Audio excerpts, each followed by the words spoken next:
Assalamualaikum warahmatullahi wabarakatuh. Baik, kali ini kita akan mencoba belajar mengenai uji rata-rata satu populasi. Bagaimana nanti kita mengolah datanya menggunakan SPSS.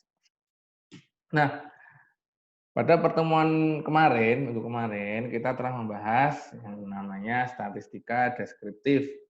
Statistika deskriptif itu apa? Yaitu statistika yang metode statistika yang digunakan untuk menyajikan data, ya, mengolah, mengajikan data. Nah, sekarang kita masuk ke tipe statistikanya satunya, ya, yaitu statistika inferensi. Nah, statistika inferensi itu apa? Yaitu statistika yang digunakan untuk mengambil kesimpulan dari populasi yang ada. Nah, karena kita mengambil kesimpulan dari populasi yang ada, maka data yang kita ambil adalah data sampel, ya. Data yang kita ambil adalah data sampel, data yang tidak semuanya melingkup semua populasi, ya. Jadi cuma diambil dari sebagian data di populasi. Dari data yang kita ambil sebagian itu yang dinamakan dengan sampel. Nah, tujuan kita adalah mencari kesimpulan yang menjelaskan populasi yang ada. Itu ya. Nah, untuk salah satu analisis dalam statistika inferensi yang pertama kita bahas di sini adalah uji rata-rata satu populasi. Nah, uji rata-rata satu populasi itu apa sih? Yaitu uji yang digunakan untuk mengetahui apakah data yang kita gunakan atau populasi yang kita cari itu memiliki rata-rata yang sama atau lebih dari atau lebih kecil dari yang kita tetapkan. Nanti kita bahas untuk contoh-contohnya ya. Misalkan saya ingin menguji ya ini yang dalam STTA misalkan, apakah mahasiswa STTA itu lulusan mahasiswa STTA itu semuanya memiliki IPK lebih dari 3, misalnya seperti itu. Apakah semua lulusan mahasiswa STTA tahun 2020 itu lebih dari 3 IPK-nya? Nah, untuk menjawab pertanyaan itu, ya, untuk menjawab pertanyaan itu, kita perlu melakukan analisis statistika, ya, yaitu uji rata-rata satu populasi. Tentu kan kita nggak mungkin mengambil semua lulusan data semua lulusan STTA kan. Kita cuma mengambil sebagian, misalkan diambil 50 orang atau 100 orang atau 30 orang aja yang memenuhi, misalkan memenuhi dia lulus, ini diambil nilai IPK-nya, kemudian diolah datanya, kemudian kita ambil kesimpulannya. Oh, ternyata, nah kesimpulannya seperti itu kan. Oh, ternyata mahasiswa STTA itu memiliki rata-rata lebih dari 3 misalkan. Atau oh tidak memiliki rata-rata lebih dari 3. Artinya rata-rata lulusan mahasiswa STTA itu kurang dari 3 atau kurang dari sama dengan 3. Seperti itulah ya. Itu gambarannya.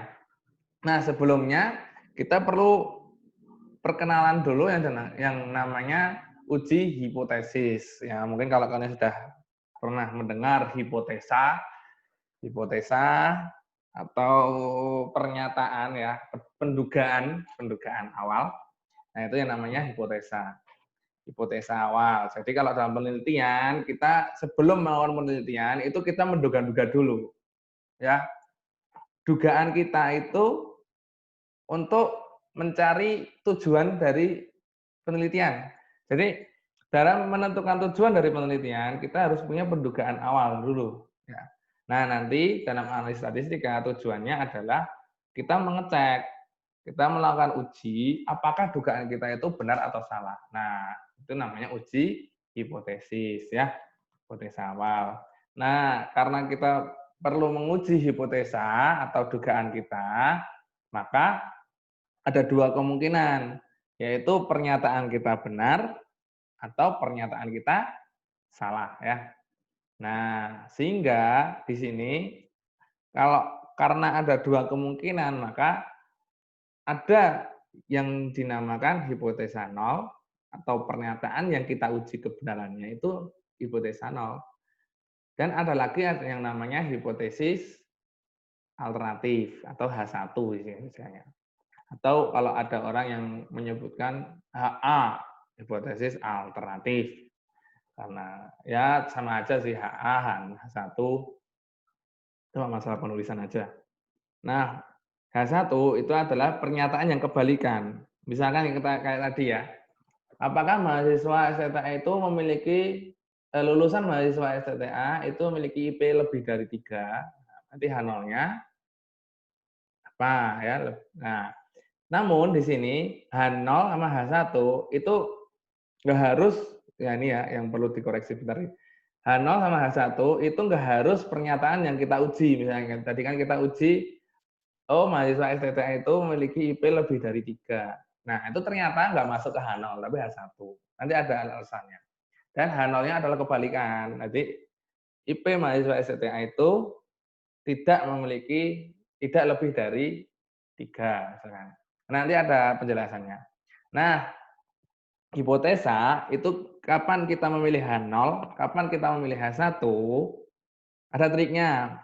H0 itu adalah hipotesa yang kita uji, nah itu harus mengandung sama dengan, unsur sama dengan. Tadi kenapa kok dia masuk ke H1 ya, yang contoh yang saya sebutkan tadi, mahasiswa lebih dari 3, itu kan nggak mengandung sama dengan. Lebih dari 3 kan nggak ada sama dengan. Kebalikannya, tidak lebih dari 3, itu kan sama dengan kurang dari sama dengan. Paham nggak? Jadi yang kita uji tadi, contohnya tadi, lebih dari 3. Lebih dari 3 itu nggak mengandung unsur sama dengan, sehingga dia dimasukkan ke hipotesis alternatif. Sedangkan kebalikannya, tidak lebih dari 3 atau kurang dari sama dengan 3, maka dia masuk ke H0. Itu ya. Oke. Nah, dalam bab ini ya, dalam pengujian uji rata-rata satu populasi ini, karena kita menggunakan satu populasi, maka hipotesis yang kita gunakan itu ada 3 tipe.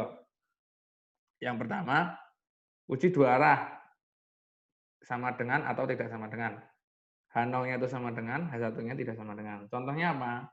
Kalau misal dengan dari contohnya tadi ya, jadi pertanyaan seperti ini, apakah mahasiswa STTA, lulusan mahasiswa STTA itu memiliki IPK sama dengan 3? Nah, karena kata-kata sama dengan 3, maka yang digunakan adalah uji hipotesis yang 2 arah. Seperti ini ya.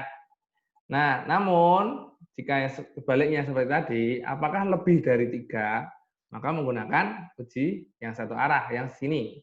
Dengan mu lebih dari mu 0. Mu 0 nanti diganti dengan angka 3. Misalkan seperti itu. Atau saya balik, apakah lulusan mahasiswa STTA itu memiliki IP kurang dari 3? Karena kata-katanya kurang dari 3, maka yang digunakan yang sini ya.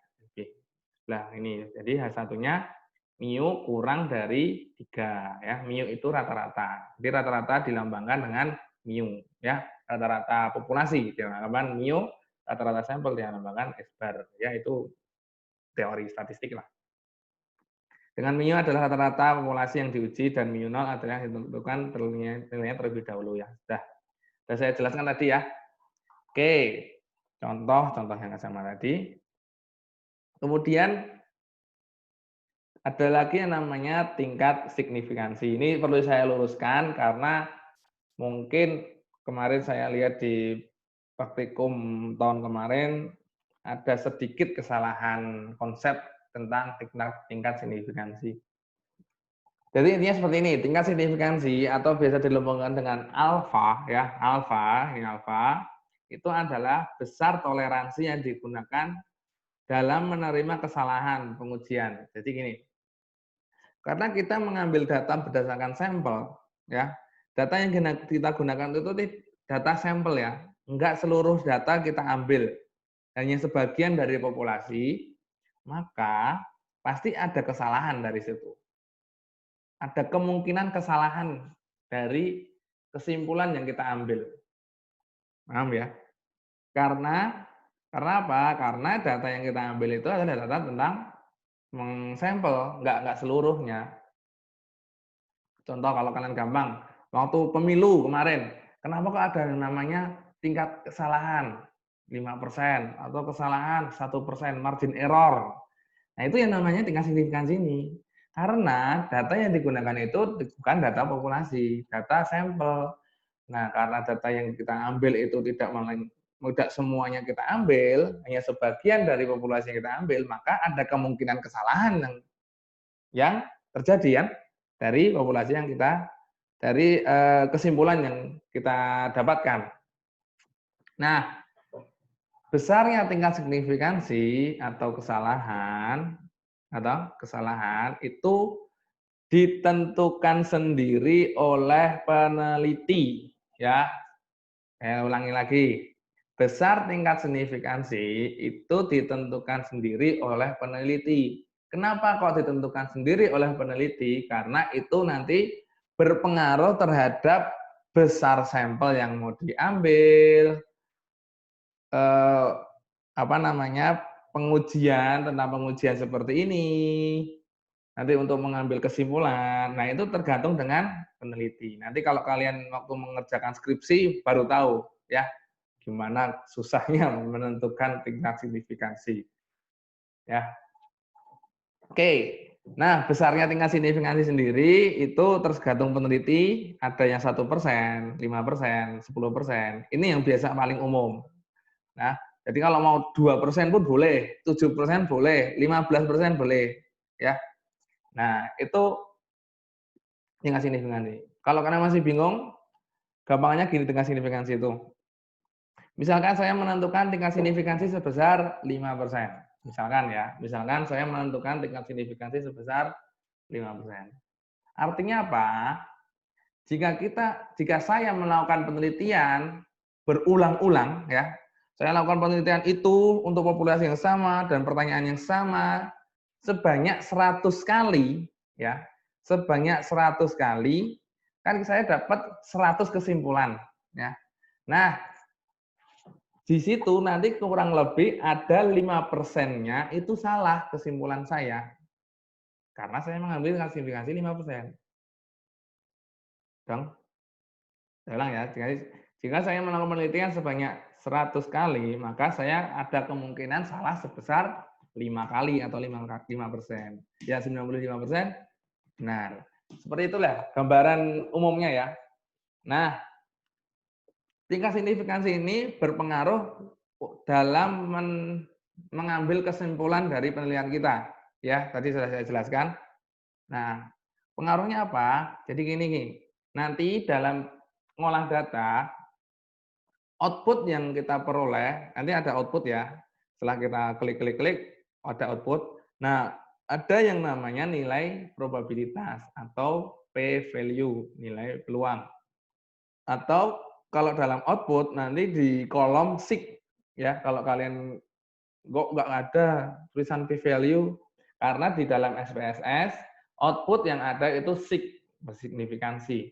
Nah, jika signifikansi itu lebih dari sama dengan alfa atau tingkat signifikansi, maka H0 diterima atau kesimpulan yang kita ambil adalah pernyataan pada hipotesis 0. Kan tadi hipotesisnya ada H0 sama H1 ya. Nah, kesimpulan yang kita ambil adalah kesimpulan pada hipotesis 0. Namun, jika nilai sig atau p-value-nya itu kurang dari alfa, ya, biasanya alfa itu 5%. Maka kesimpulan yang kita ambil adalah yang H1 atau di sini ditulis hipotesis 0 ditolak atau H1 diterima. Artinya kesimpulan yang diambil adalah kesimpulan pada H1. Itu ya. Nah, yang perlu saya tekankan lagi, tingkat signifikansi yang paling umum digunakan itu adalah sebesar 5%. Ya. Jika nanti kalian mendapatkan dalam pertanyaan-pertanyaan tidak ditentukan besar tingkat signifikansi, maka tingkat signifikansi yang digunakan adalah 5%. Karena yang paling umum itu 5% ya. Oke ya, itu saya tekankan. Oke, sekarang contoh. Contoh ya, ini tadi pendahuluan. Contoh analisis. Misalkan ada sebuah produsen baterai ya, baterai HP, dia mengklaim bahwa rata-rata lama pemakaian baterai HP itu adalah 50 jam. Jadi ada produsen HP, baterai HP, dia mengklaim bahwa baterai yang produknya itu adalah rata-rata 50 jam ya. Nah, karena kan itu klaim, jadi yang belum bisa dibuktikan secara matematis, secara statistik, maka kita perlu membuktikan apakah klaim dari perusahaan itu tuh benar apa salah gitu ya. Datanya ada di file contoh modul 3. Contoh modul 3 filenya di mana ya? Data, contoh modul 3 ini ya. Dibuka. Nah, contohnya seperti ini datanya. Jadi ada 15 baterai ya. 15 baterai dan di sini ada angka-angkanya 48, 45. Ini adalah lama baterainya. Nah, selanjutnya kita buka SPSS, SPSS. Nah, agak lama ini nanti biasanya. SPSS. Kemudian bagaimana nanti kita menginputkan data, mengolah, kemudian keluar hasilnya. Ya, kita tunggu.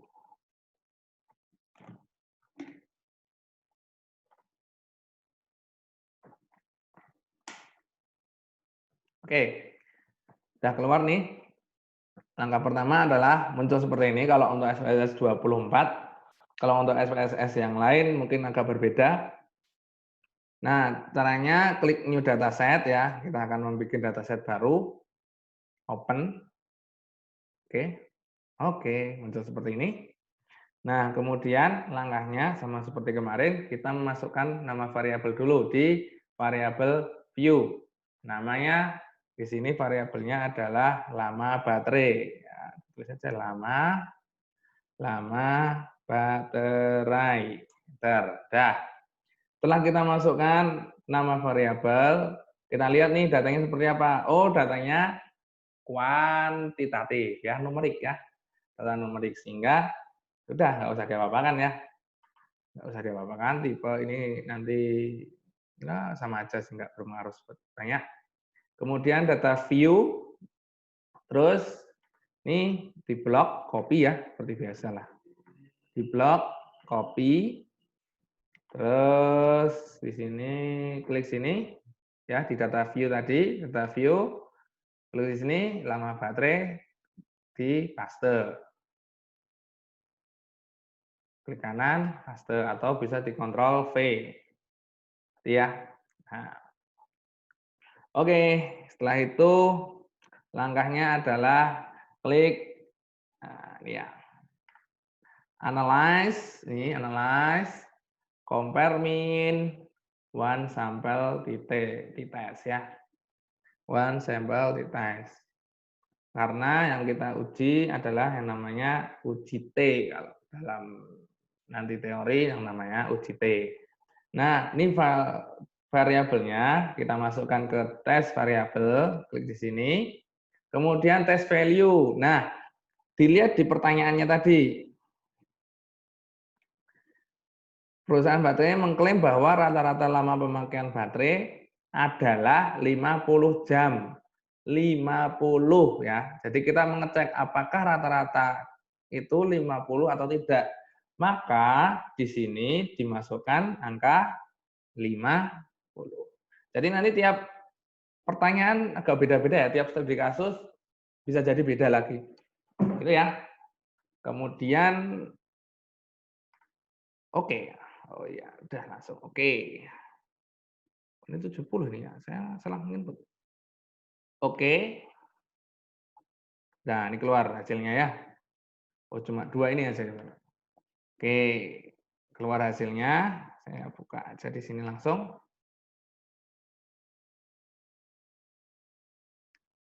Di sini sama ya, mirip ya outputnya dengan yang di apa namanya di modul. Ini 15 0,8477 sama ya. Oh ya, sama. Jadi saya langsung masukkan di sini dua-duanya outputnya diambil semua. Penjelasannya yang pertama adalah output yang pertama dalam tabel one sample statistik itu adalah ringkasan data. Ringkasan data itu statistika deskriptif kemarin. Penjelasannya mungkin kurang lebih sama dengan statistika deskriptif. Di sini nggak saya jelaskan penjelasan seperti yang modul 2 kemarin. Jadi intinya adalah data yang ada itu ada 15 ya. Data yang ada yang diolah itu ada 15 datanya di sini. Dengan rata-rata itu adalah 50,0667. Oh, rata-ratanya sudah mendekati 50. Jadi kemungkinan nanti hasilnya adalah rata-rata pembagiannya 50. Mungkin, tapi kan belum tentu. Terus standar deviasi. Standar deviasinya 3,2. Artinya apa? Kemarin sudah dijelaskan ya. Artinya adalah datanya itu kurang lebih ya antara 50 tambah 3 ini udah 53-an sama sampai 47 sekian ya mungkin lebih seperti itu. 50 kurangi 3 ini 57. Antara segitu ya. Yaitu penjelasan dari ringkasan data. Kemudian kita masuk ke inti yaitu uji hipotesis. Jadi gini, dalam kita menentukan uji hipotesis kita lihat dulu dari studi kasusnya ya. Studi kasusnya tadi yang ditanyakan apa?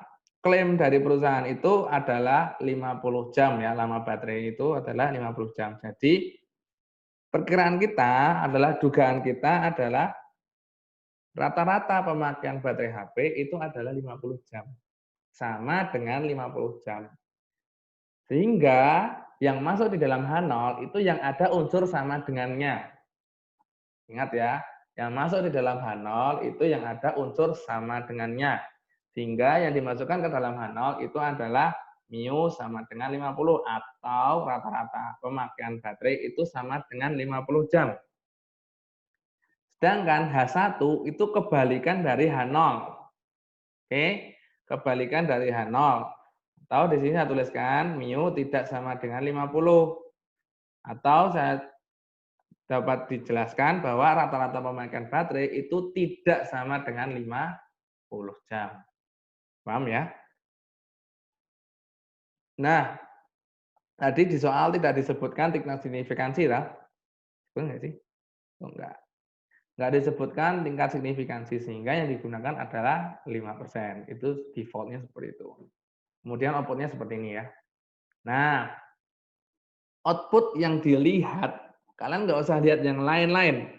Yang dilihat cuma sig-nya saja. Ya, berbeda dengan praktikum yang kemarin dilihat T, min, kita dilihat yang sig-nya saja lah, biar nggak bingung. Kita lihat yang sig-nya saja di sini. Oh, didapatkan p-value. Ini p-value ya. P-value atau sig-nya itu 0,938. Ini kita bandingkan dengan alfa. Alfa yang tadi sebesar 0,05 atau 5%. Lebih besar atau lebih kecil? Nah, tentu sig-nya ini lebih besar dari alfa. Sehingga kesimpulan yang diperoleh adalah H0 diterima karena p-value lebih dari alfa. Ya. Karena p-value lebih dari alfa, maka H0 diterima. Maka kesimpulan yang kita ambil adalah kesimpulan pada H0. Itu ya. H0-nya apa tadi? Rata-rata pemakaian baterai HP adalah 50 jam. Ya udah tinggal di-copy aja nih. Berarti dapat kita simpulkan bahwa rata-rata pemakaian baterai HP adalah 50 jam. Berarti tadi apa jawabannya? Kesimpulan dari soal ini apa? Apakah klaim perusahaan tersebut benar? Iya, jawabannya ya. Jadi klaim dari perusahaan itu yang mengatakan bahwa rata-rata lama pemakaian baterai HP itu 50 jam adalah benar secara statistik. Itu ya, yaitu rata-ratanya 50 jam. Oke. Ini Oke, mungkin kalian nanti bisa dicoba-coba lagi. Di sini ada contoh lagi ya. Nanti bisa kalian coba untuk analisis yang sama. Di sini ada data jarak tempuh mobil ya di Mississippi sana. apakah rata-ratanya itu 2.100 kilometer. Nah, nanti kalian coba hasilnya seperti apa. Oke, mungkin cukup sekian dari saya.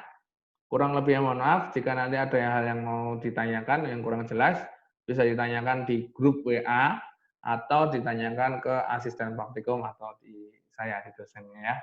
Oke, mungkin kurang lebihnya mohon maaf. Cukup sekian. Wassalamualaikum warahmatullahi wabarakatuh.